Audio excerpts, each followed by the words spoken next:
We should put this in I think, an important context, and I'll be very brief about this. But for the last 40 years, every year, about 12 million hectares of tropical forest has been converted, has been cut down.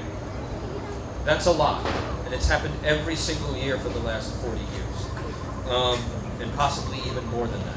And what that means is about 12 to 15% of all of the CO2 that goes into the atmosphere every year, the heat trapping CO2 that enters the atmosphere, comes from this deforestation. This is an enormous contribution to the heating of the earth. And I think what we're all interested in is some way to try to mitigate that, some way to try to reduce that.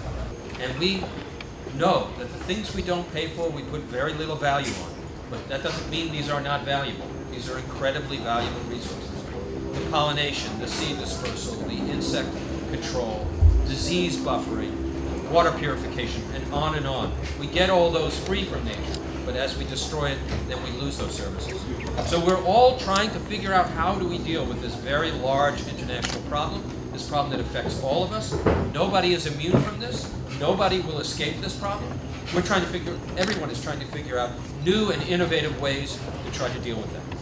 And so that's the context of looking at the Rainforest Standard, and particularly the Rainforest Standard Protected Area Credit System that we are going to apply here in Bali Barat.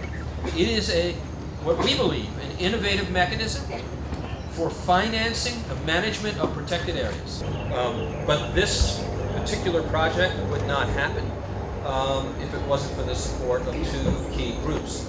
First of all, the Ministry of Forestry, and secondly, it would not happen if we did not have both the technical and financial support of USAID, and so I'm very, very grateful to what they have been able to offer us, this consortium that David talked about, so that we can move forward with this project.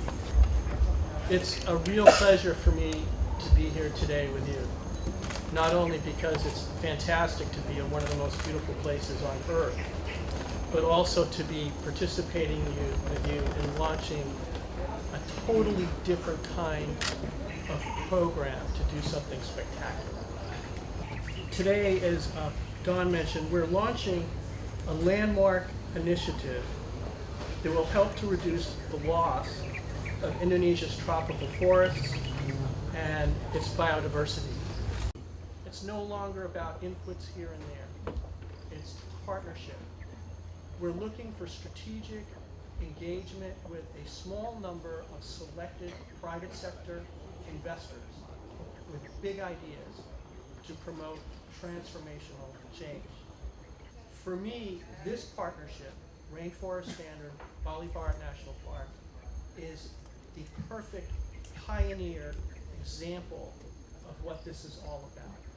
Lingkungan yang kita kemajuan sehingga Konferensi mulai berkembang seperti jasa tata air, jasa keindahan alam, jasa keanekaragaman hayati, jasa penyimpan dan penyerapan karbon. Pengembangan PES berkaitan dengan adanya pasar, yaitu pertemuan antara yang ingin membayar to execute. Salah satu PES yang berkembang di Bali adalah jasa keindahan alam seperti di resort tunjangan.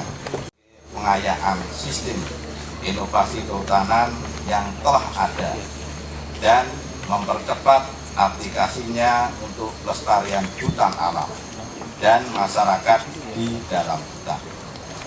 Saudara-saudara yang saya hormati,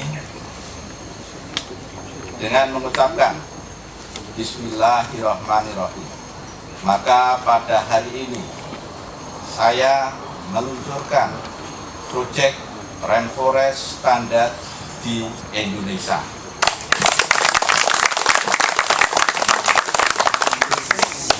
Untuk menutup sambutan saya berharap agar proyek ini akan menjadi model yang baik untuk pelaksanaan penerapan Rainforest Standar.